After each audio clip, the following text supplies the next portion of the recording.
So in the last session, which was on Monday, we were looking at this problem, which was flow in your pipeline. So we looked at the unsteady state material balance for flow in a pipeline where we had variation in R and Z, and that was with diffusion in both directions as well. So that's flow in your cylindrical pipeline, and we're going to now extend that. We're going to look this time at spherical coordinates. And so let's look at this problem. So we'll look at spherical coordinates, and I think in this session we'll also be able to look at rectangular coordinates. So if you recall the drying of concrete example, we had outlined this issue of removing water from a slab of concrete. In this case, it's rectangular coordinates. So you should be able to see the progression in geometry here. We looked at flow in a cylindrical pipeline. Now we're looking at diffusion in spherical coordinates and then diffusion in rectangular coordinates. Okay, so let's think now about our diffusion in the spherical coordinates. So here we have our particle, and we have this reaction occurring on the surface. So let's just sketch out that problem. And I'm just going to do that in paint. Okay, so let's draw the particle first of all. So here's the particle. Okay, and let's just emphasize that this is a solid particle. And so if we look at the radial position here, let's say at this radial position, we have R, right? So let's just label this one R. And this is the real radius of the particle. So we'll use a capital R for that. And we are told that we have this reaction occurring on that surface. By the way, I should just do a quick check. Can everyone hear me and see the screen? You should see a little blue dot on the screen at the moment. Okay, great, thanks. Okay, so that's our particle. 1 second.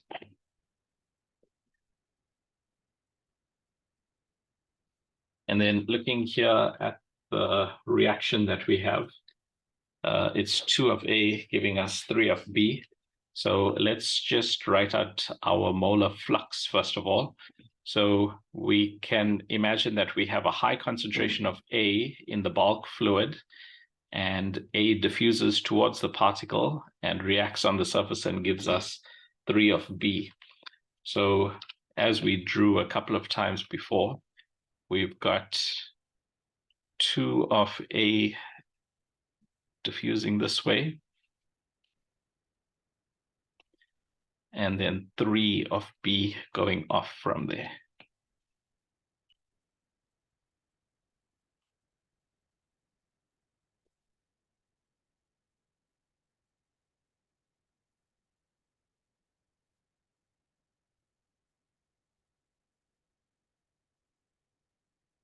So that's B, and the other one is A. And then let's write our flux equation for that. So the first thing we can say is that this is neither equimolar counter diffusion, nor is it a flux through a stagnant or something like that. So let's just do this. Just a second. So let's develop our equations here.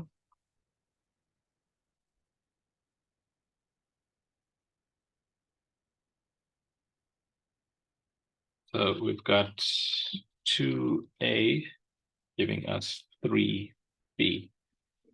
So we can say from this that for every two molecules of A, we are getting 3 of B. So we can write this as the molar flux of A divided by 2 equals minus the molar flux of B divided by 3. Or another way to look at it is that,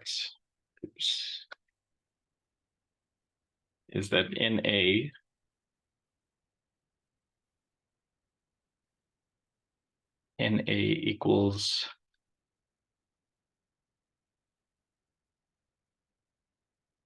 minus 2 over 3 NV.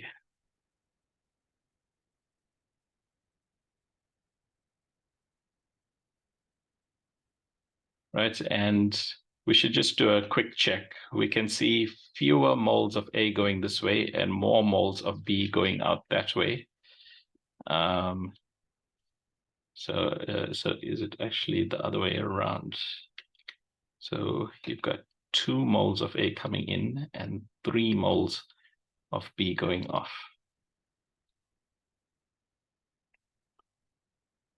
So for every 1 mole of A, you've got 2 moles of B going out.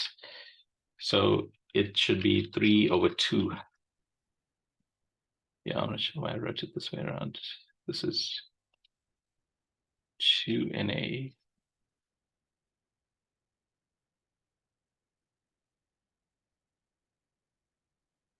2Na equals 3NB. Okay, so if that's the flux relationship, then we have the flux balance, which we've said is Na equals XA into XA Na plus NB. And then we have the diffusion, which is minus C DAB, and this is DXA, and in this case it's DR. Okay, so that's our flux. And what we want to do now is draw our finite volume for the space. So in 3 dimensions, just take a minute and imagine what the finite volume should be. So remember, we said whenever developing these material balances, the first thing we want to do is decide in which direction the concentrations are changing. Once we know those dimensions, then we should be able to create the finite volume that applies there. So take a minute and just sketch out on a piece of paper what the finite volume you think would be.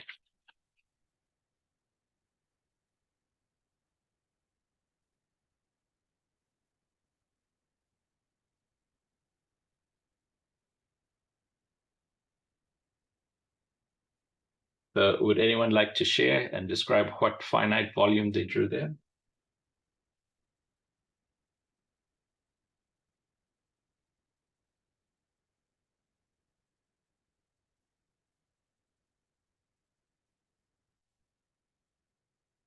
So we expect that we are going to get a change in concentration, and let's draw a small graph down here. So we are, of course, talking about the space outside of the sphere. So let's draw a pair of axes here.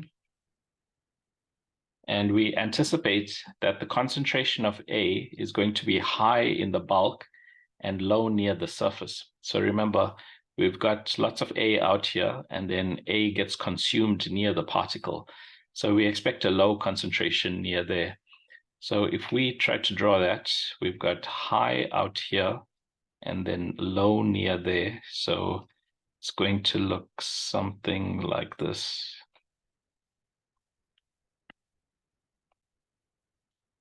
Oops. Something like this.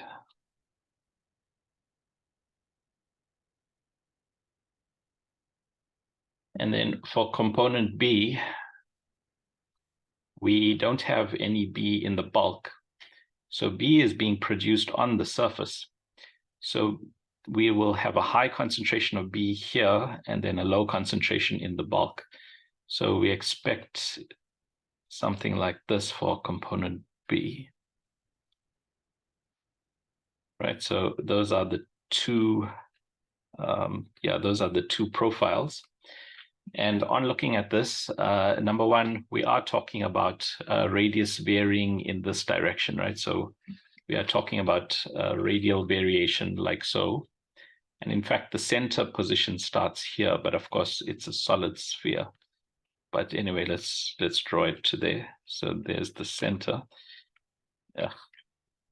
So here's our center position, and then we are talking about all radial positions after that. So we can just label that R, and then this is the concentration. So those are the profiles, and those profiles may change with time as well. But we won't worry about that just yet. We'll just sketch this for now. So if we realize that the concentrations are varying in the radial position, then that's the dimension that matters. Remember, in spherical coordinates, it's the radial position and it's the two angles that matter. So we don't expect angular variation because if we assume that the same events are happening on all surfaces of the particle, then it's symmetrical with respect to angle, and it's only varying in radial position. And so in a case like that, we can go ahead and suggest the following control volume. So let's draw one here, and I want to switch off the full. Right, so there's one radial position, and then let's pick another one like so. Right, so we are picking two radial positions here. Let's just draw that. So at this position, we have R, and at this other position, we have R plus delta R. So we'll just label that R. And this is, I'm going to write it as R plus dr. And I'm not sure if I can move this now. Yeah.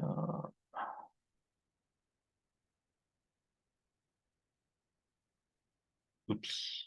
Yeah. Okay, fine. So that's our, those are our choices. We are looking at position R and R plus delta R. Maybe let's just fold that to say that's the space that we are writing the balance over. Okay, so here. So over this, the thickness of this ball that we can imagine, right? It's an imaginary space that starts at position R and ends at position R plus delta R. We are getting component A diffusing into the space. So we can imagine A diffusing in from the bulk towards the particle, and component B is diffusing away from the particle out into the bulk.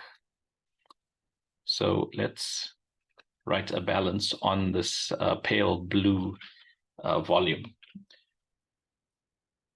So here in our document, let's work on it. So let's first write the rate of change of moles in the space. So we can say the delta NA dt. So that's the rate of change of moles just in this space. So we write it as a delta NA. Of course, there's a total number of moles in the whole fluid and all of that. But to emphasize that we are looking through a small, through this differential space, which is between R and R plus delta R. So we write it as delta NA. So we need to express this delta NA in terms of the volume of the space. So we can say this is equal to, and that's going to be D, it's going to equal the concentration at position R So we can write this as CA, and we can say at position R. And then we want to multiply by the volume of that space. So we can do that by estimating it. We can say that the inner surface is 4 pi r. So we can write here 4 pi r, 4 pi r squared. So, right, we should know that the surface area of a sphere is 4 pi r squared, right? So your sphere surface area, and if you imagine cutting up the sphere and making it lie flat on a plane, then it's still 4 pi r squared. And then above that, the thickness of that is going to be delta r. So we can say here delta r. So that's our approximation to the volume of the space. So we've got the concentration at position R, and we are taking that to be the concentration at all points in the space, right, where we have this pale blue. So at all points in the space, we have the same concentration there. And in fact, that's why we choose this finite volume like this. We started out imagining how could the concentrations change. Then we figured out it only changed in R. So we need to take a small space in R. And if the space is small enough, then we can approximate and say the concentration is the same at all points in that space. So we have an estimate of the concentration in the space, then we just need to multiply by the volume. And we can see that's the surface area, and then that's the thickness. So that's a reasonable estimate of the volume. Any questions or comments on that?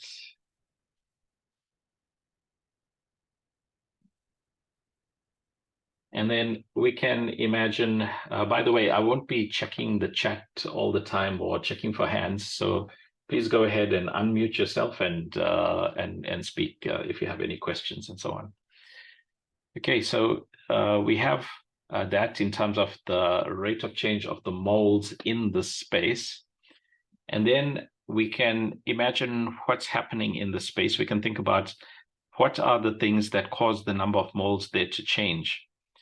Well, there are only two things that can happen to the space. Number one, the molecules can flow into the space. And number two, they can flow out of the space. So there's flux in here and there's flux out there. So we can write that as that's equal to the flux in. So we can say there's a certain molar flux of A. And here we should be specific. We can say there's a flux of A in the R direction. And then we, of course, want to multiply that by the area that's normal to that flux. And in this case, that's just going to be 4 pi r squared, right? So that's the area of the surface. So at position R, the area of the surface is 4 pi r squared. And what we will do here also is write this as R at R, right? And that might seem a little strange and unnecessary, but we'll just write it like that. So we'll say this is R at R, or pi r squared at position R. So it's the R value at R equals R, right? Looks a bit silly, but we'll just do that for now. And then we'll say that's what's coming into our volume. And then we have a certain amount that's leaving the volume as well. So we can say there's a molar flux in the R direction. So that's in the R direction. And this time it's going to be fluxing out from this outer surface here. And of course, this is at a different radial position. This is at the radial position R plus delta R, right? So I should be pointing here. So this R plus delta R, that is that's the radius there. So we need to multiply by that area. So this is going to be 4 pi. And the way I'm going to write this is R squared. And I'm going to give this the subscript R well, let's do it there. So R plus delta R. So you see, that was why we added the subscript here. In this case, it's easy. The radial position is simply the value R itself, whereas here, the radial position is R plus delta R, okay? And the reason we're doing that is because we're trying to make the same looking function here. We've got a flux, and this is also at R plus delta R. We should specify here, this is the flux at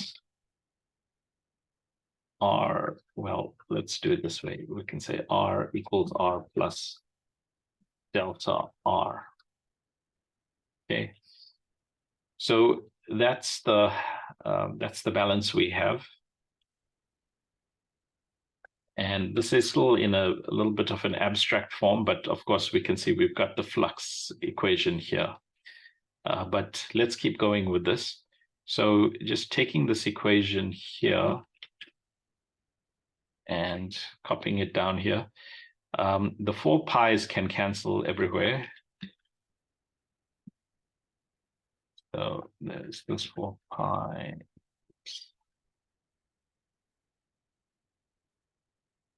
4 pi's can cancel. And then it would be nice to cancel this R squared. And it looks like we can cancel the R squareds, except that this is R at R plus delta R. So this is R plus delta R all squared. So that doesn't cancel with this R squared. So we can't really cancel it. So what we'll do is we'll just write that as something we need to divide by. So we'll write this as 1 over R squared, 1 over R squared, R squared of all this, and so on the left hand side we've cancelled by that R squared, so that's out, and then we also divide by delta R, and I'm just wanting to write this a bit just with a bit of distance here. So we are dividing by the delta R as well. So that one's just in terms of the concentration on the left there. And now when we look at this, we recognize what's in the brackets here. If we take the limits, so let's say taking the limits of R, let's see, it's the limits of delta R going to 0. So as we take smaller and smaller changes in R, then we get,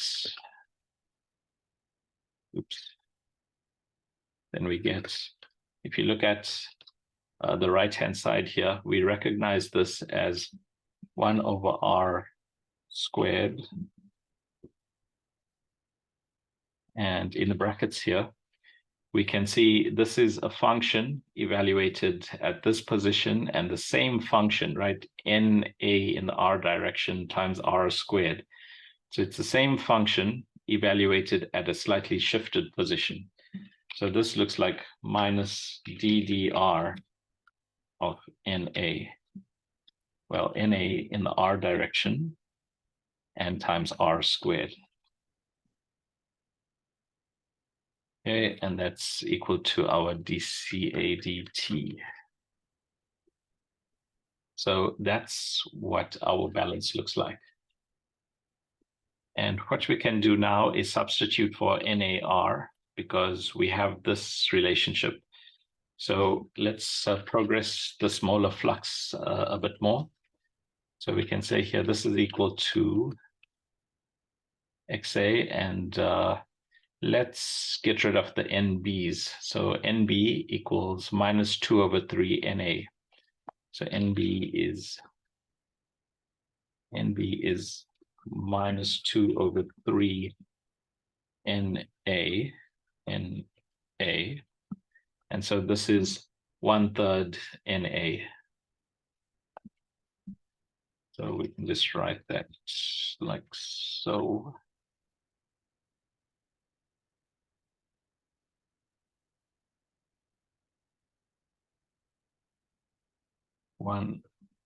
1 over 3. Ugh. Yeah, this editor is not the easiest to use. So 1 over 3 NA is all that. And then you've got NA on either side of this equation. So we can write this as NA. So on the left-hand side, we already have an NA, so we'll keep the 1 there, and we'll say minus XA over 3.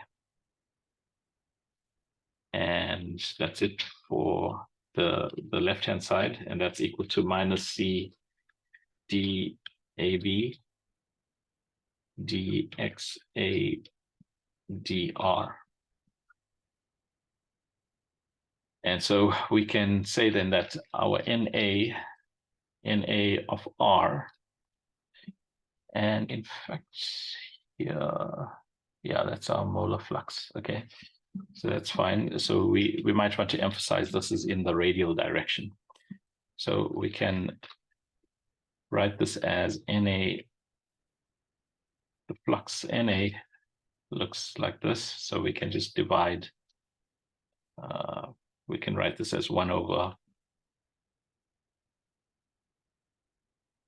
this thing. So that's our expression for the flux now.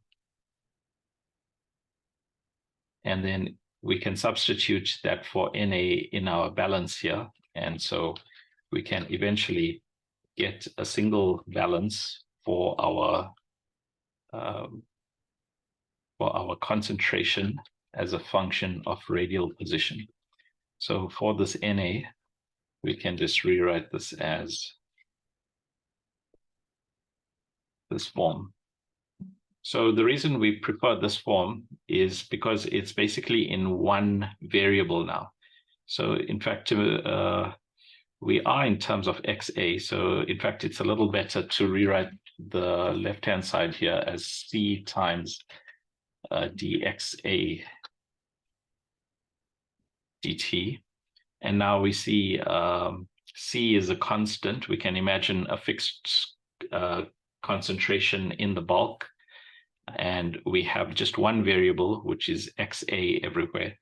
So this is now one equation in one variable XA. And so this fully describes the variation of our mole fraction across the space. Any questions or comments there? So that's how we develop the material balance in spherical coordinates, right? If there's no change in the angular direction, we pick two radial positions. We imagine the flux appearing on the inside face, which is at R. So that's our flux. And then we multiply by that area. And then we imagine the flux departing from this outer surface here. So that's our flux at that position. And there, the radial position is a bit different. And if our volume of that space is 4 pi r squared delta r, then we can see we get cancellations, and we eventually get an r squared and a ddr of all this. And just be careful that this ddr does refer to both these terms. So you do need to differentiate both these. We can read these as functions in NA and R. So there's a product rule to apply here. So once we get rid of this NA, then we can show that the equation is in just one variable, and that's our material balance that's ready to be solved. So we will be talking about boundary conditions and then solving equations of this type in the next week or so. But for now, we are looking to just develop the material balance. Okay, any questions or comments on that? Good afternoon, sir. Hi, Ahad. For the last two steps on the left-hand side of the equation, how did you convert dCA to the next line where you said C, which is concentration times delta XA? How did you get from there to there? Sure. So you've got your concentration. Generally speaking, we can say that any concentration, so the concentration of the ith component is the total concentration times the mole fraction of component I, right? Does this step look okay? Yes. Then if you differentiate both sides of this, so if we look at d dt of ci, then that's going to equal d dt of this. So that's equal to d dt of this product. And if this concentration is the total concentration in the entire fluid, and we accept that that's not changing in time, then we can extract the C as a constant of differentiation, leaving us with just the xi. So that's all we've done here. We've assumed that the concentration, the total concentration in the bulk is not changing. And if this is a liquid phase, the total concentration doesn't really change here. It would only change if something like the density changed, or if the concentration of A and B, if very large amounts of A and B changed here in the bulk, then only would possibly the total concentration change. But especially in a liquid phase, we generally accept that the total concentration is going to be constant. Thank you, sir. Thanks. Okay, any other questions or comments there?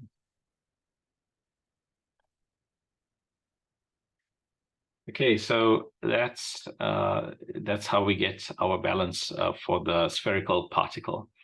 And you can start to think about parallels with what we saw for the cylindrical geometry.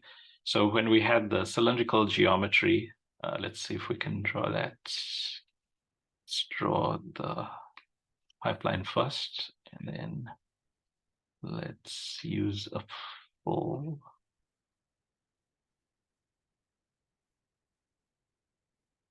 Okay, so in this case, and yeah, let's just erase this here. So in this case, when we wrote the balance, we also saw similar terms. We had diffusion and convection. In this case, we don't have convection because we only have diffusion. It says this particle is suspended in this liquid, and there's just diffusion to and from. So we don't have convection terms. But when we did this pipeline example, we also had diffusion terms, and we had the exact same approach. We had diffusion in the R and Z directions. So here we don't have a Z direction. It's just R, theta 1, theta 2. But we had a molar flux, and we had the area normal to that. So it's the same general balance as before. It's just, it looks slightly different because of the difference in geometry. Okay. So that's, if you like, the second result. So we started with cylindrical geometry. We've now seen spherical geometry. And now let's look at the next one in the slab, in the drawing of concrete. So I'm just wanting to save this so that you can get it here. 1 second.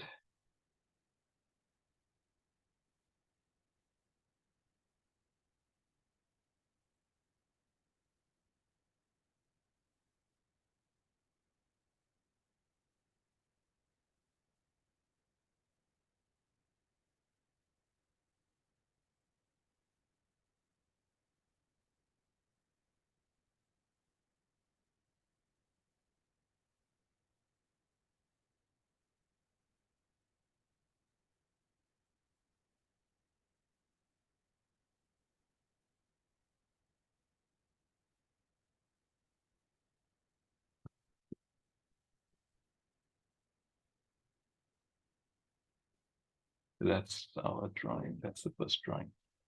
And let's save this one as well.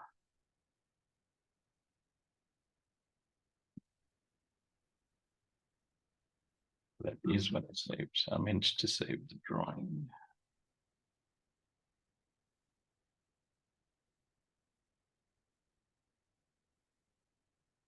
just going to save it.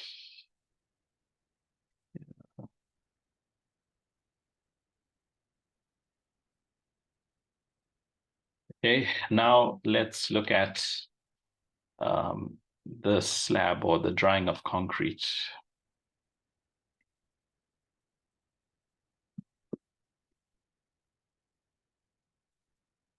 So let's first draw perhaps the ground position. So let's draw the place where the concrete is going to be poured onto. And then let's say our concrete slab is sitting like this. So let's say this is our concrete slab.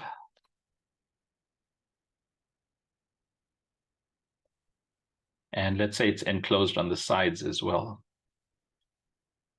Let's just draw a kind of enclosure.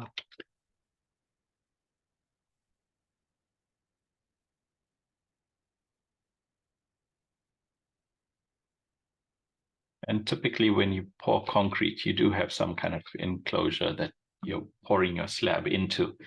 So we're doing that because we want to say that there's no flux in these directions. There's no, we are not losing water in this direction or this direction. Also with the ground below here, in reality, we can have water being lost to the ground here, but let's just say the surface is a perfect insulator with respect to water diffusion. So let's say there's no transfer in this direction either. So the only diffusion is in this direction. So our water, I guess we can use an appropriate color for water. So the water is, there's a high concentration of water in the concrete slab initially, and then that water is evaporating to the environment out here on the surface. And so the first step with any of these problems is to imagine the direction in which the concentration is changing, and then hence propose a finite volume. So just take a minute and sketch out what you think the finite volume should be for this case. So first decide on the direction where things are changing, and then use that to propose a finite volume.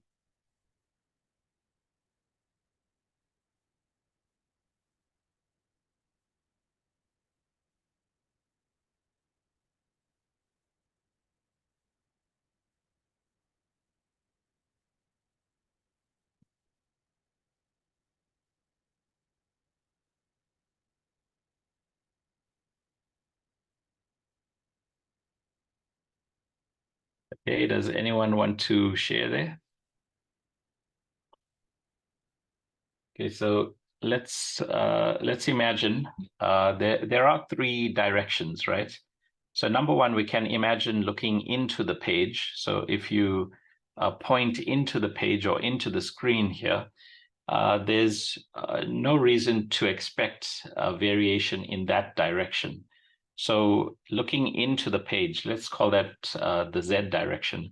There's no reason to believe that there's a difference in the water concentration running into the slab. So we wouldn't worry about variation that way. Similarly, if we look along in this direction, looking along the surface of the slab, for instance, looking in this direction specifically, I don't know if you can see my mouse cursor moving, it's pretty fine. But yeah, there is a little red dot there. So if you can imagine looking in this direction, there's no variation in this direction either. We don't expect concentration gradients in this direction.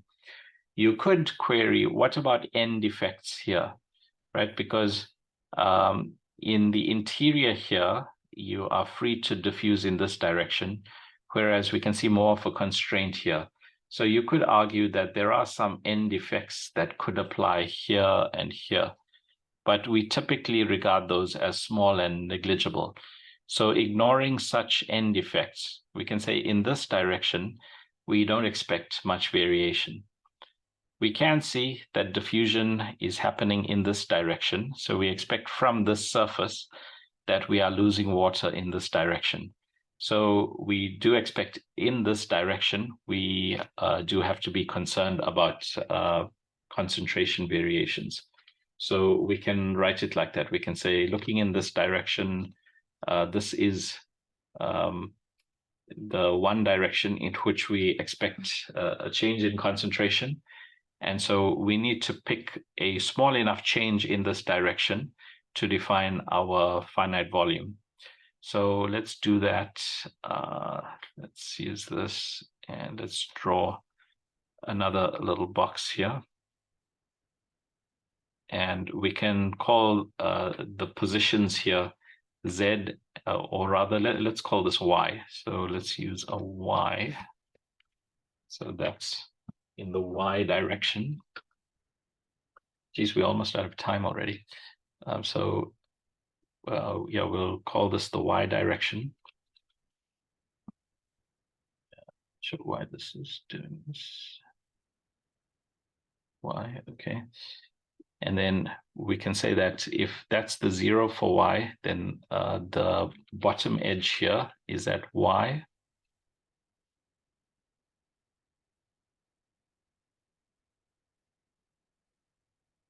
So that's at Y, and then the top edge is at Y plus delta Y. So this is at Y plus dy. So those are the two positions of interest for us. Let's just put this here. So we want to write the rate of change of moles in the space.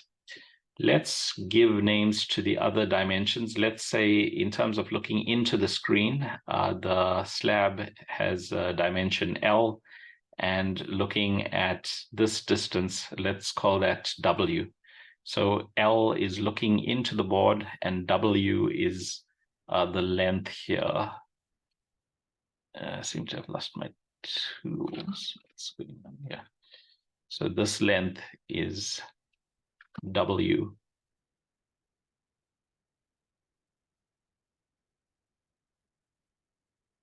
So then we can imagine that the volume of this finite volume, let's shade it quickly. Geez. Here we can shade this part. So we are wanting to know the rate of change of moles in this space. So we can come back to our development here.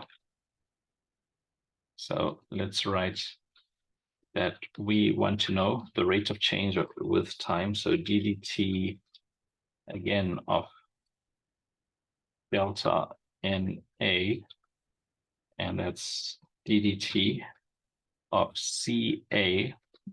And we're going to say this is at position Y. And the volume of the space is simply going to be L times W times delta Z. Sorry, delta Y. Right? You agree? We said L was the distance into the screen, W is this distance, and then delta Y is this thickness. So that's approximately the volume. That is exactly the volume of that space. Okay, and then we can say that's equal to the molar flux, NA, at position Y. So the flux entering this space from the bottom going to the top here, assuming diffusion is in this direction, the flux into the space there multiplied by the area.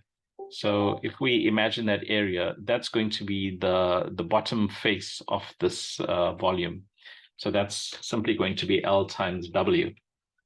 And then minus, and then we've got a flux out on top.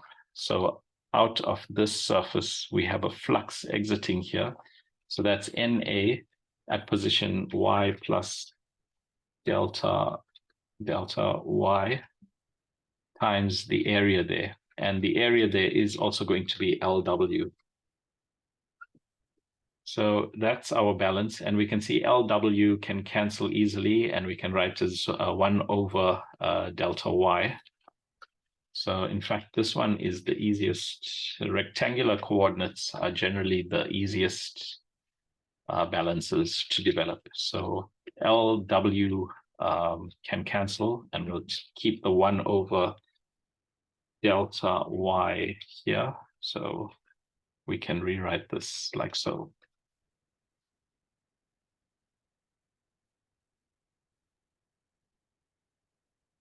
And again, we can recognize that we've got a function at y plus delta y minus the function at y divided by 1 over y.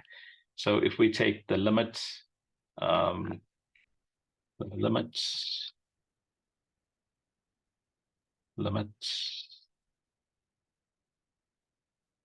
delta y going to 0, and let's just stick this in here, then we are going to get minus ddy of NA, right? And we can also say, well, we don't like this NA because that's a different variable to our defined variable here. So let's think about what we have. We have water diffusing through concrete. So the concrete is busy setting. We don't think of the non-water area, the non-water part of concrete. We don't think of that as something diffusing around in the space. So that's busy fixing and setting. So we regard what the water is diffusing through, we regard that non-water part as stagnant. And we know that in a stagnant fluid, we can write that Na equals minus C, or let's write it in concentration. Let's just write it as DAB equal DAB times dCA dZ. Right, so that's our Na. And so if we look at our balance here, we've got dCA, we don't need these brackets. We've said all this is equal to minus ddy of Na, and we've just said here Na equals this. So we can just replace this here like so. And then DAB is a constant with respect to y. And so this is ddy of, this should be ddy, right? We were talking about diffusion in the y direction, not in the z direction. So this equation then is simply the second derivative. So the rate of change of the concentration in the y direction is equal to DAB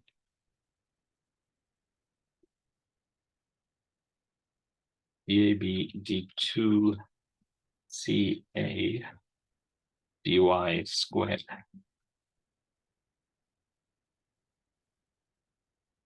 Right, and so again, we are starting to see some similarity, right? We can see ddt of the concentration, and we are seeing diffusion and second order derivative. And if you look at what we have up here, you can see a derivative, and you can see DDR of something with the DDR. So this is also a second order derivative. There's some extra stuff here, and that's just because we have equimolar counter diffusion, a non-equimolar counter diffusion, and it's not stagnant, so it's slightly different correction in front, but it's basically a diffusivity and a second order derivative. We do have this extra R squared, and so because of the geometry, we have a difference there. But in rectangular coordinates, where things are fairly simple, you have just the second order derivative appearing like so. Okay, so that's how you develop these material balances. And the next step then would be to look for solutions to these.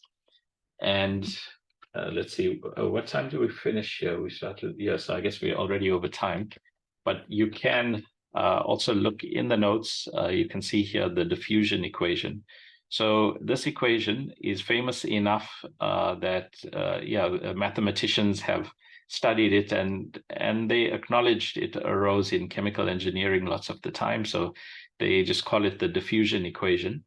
And there are ways to solve this equation. Analytical solutions do exist for this. So we'll talk about boundary conditions next, and then we'll get into solving the equations when we have the boundary conditions as well. Hey, any questions or comments there?